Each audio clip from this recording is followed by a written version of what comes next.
बिस्मिल्लाहिर्रहमानिर्रहीम। मैं वा नासिर महमूद नासिर स्नैफी यूट्यूब चैनल तो मुखातब हाँ। तो नाजरीन, जैसा कि पहले टोटके दसे गए ने किन्ना विच असीं दस्सिया पई किहड़ी मदद किवें हुंदी है, उस तरह ही अज का टोटका साडा बुखार, मौसमी तब्दीली की वजह तो होने वाला बुखार इंसाना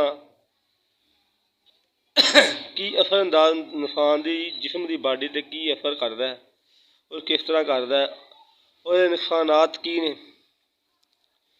और लहिंदा किवें, ये सारिया गल्लां डिस्कस करांगे। तो नाजरीन, बुखार ठंड के एक हवक्के नाल इंसान चढ़दा, कोई ज्यादा टाइम नहीं लांदा, 5 तो 7 मिनट लगते हैं इस बुखार होने लगे। मिसाल के तौर पर बंदा सुत्ता उठिया अंदर तो बाहर गया, बाहर गली फिर के 2-3 मिनट अंदर आया तो इन्ने दे विच ही ये बुखार हो जाता और जिसम की गड़ी नमकियात होंदी है तो फौरी तौर हमला करता।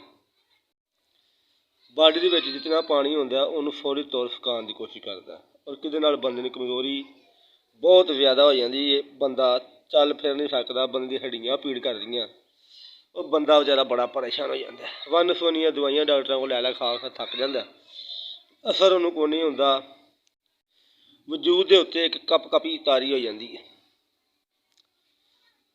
ठंड महसूस करता इंसान और उस वक्त तक ठंड लै नहीं सकती जिस वक्त तक इंसान के वजूद के विचों नमकियात की कमी पूरी नहीं होनी।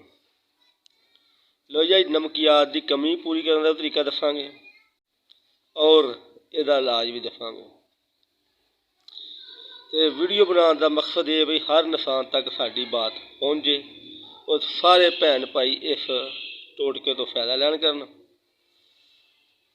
और वीडियो बनाने तो नाज़रीन तुहाडी खिदमत च पेश करने इनू गांह दूसरे तक शेयर भी लाजमी करा करो ताकि हर इंसान का फायदा हो सके। तो नाज़रीन, चलने अपने नमकियात पूरी करने के फार्मूले वाल। लो जी, नमकियात इस तरीके तुसीं पूरी कर सकते हो भी एक छोटा सेब ले लो, छोटा उस सेब नूं छोटा छोटा बरीक बरीक कट के छिलके समेत बीज उहदे कढ़ लैने और उन्होंने पानी उबाल के कोई 2 तो 2.5 किलो वो सेब सुट देना, 15 तो 20 मिनट प्यारे उबले पानी में उन्होंने बाहर कढ़ के थोड़ा जिहा विच नमक पाना, थोड़ी चीनी पा लैनी, और नमकोल तैयार हो जानी। लो जी, हर घंटे के 1 या 2 गिलास उन्होंने पी भी जाओ, ये वजूद की एलर्जी नमकियात मुकम्मल पूरी हो जाएगी। बकाया आ जाने जी बुखार लैन के फार्मूले तरफ। बुखार इस तरीके लगेगा जी,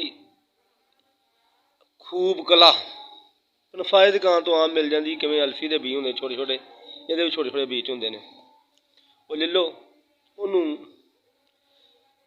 1 गिलास पानी में इन्नी खूब कला पा के खूब पकाओ, कावे टाइप कावा पक देगा, उन्होंने पीओ। वो पीने के नाल जिसम के जिन्ने भी जोड़ जाड़ ने थक कमजोरी ये बुखार मुकम्मल तौर पर खत्म हो जाएगा। लो ये साडा अज का बहुत ही कीमती स्नैफी टोटका है, दूसरे तक इनू लाजमी शेयर कर लिया करो ताकि हर इंसान का फायदा हो सके। लो जी, नमकियात पूरी करने का फार्मूला दसता है और बुखार नूं तारन का फार्मूला भी दस दिता है। कि पनफारी को जावो, उन्होंने खूब गला कवो, ना दे तो उन्होंने भाई काशकी दे दे, क्योंकि खूब गला काशकी एक ही चीज़ है, ना 2 ने। लो जी, ये साडी अज की वीडियो। अल्लाह हाफिज़, अगली वीडियो ना फिर मिलांगे।